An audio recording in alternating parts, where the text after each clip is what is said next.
Okay, hot take here. I think that these red pill, like alpha dude bro podcast people effectively use people's insecurity to drive their message, right?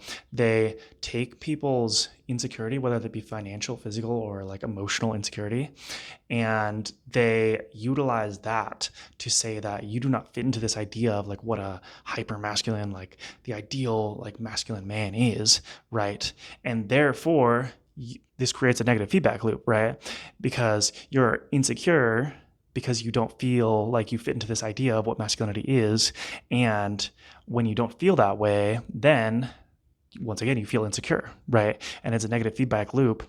And when you create the idea in people's head that the what masculinity is only within these bounds, right? These narrow bounds of what hypermasculinity is that they're trying to create, then what you get is more and more people that are driven to that message, and they're driven from their insecurity, right? They're driven from feeling like they don't fit into that box, right?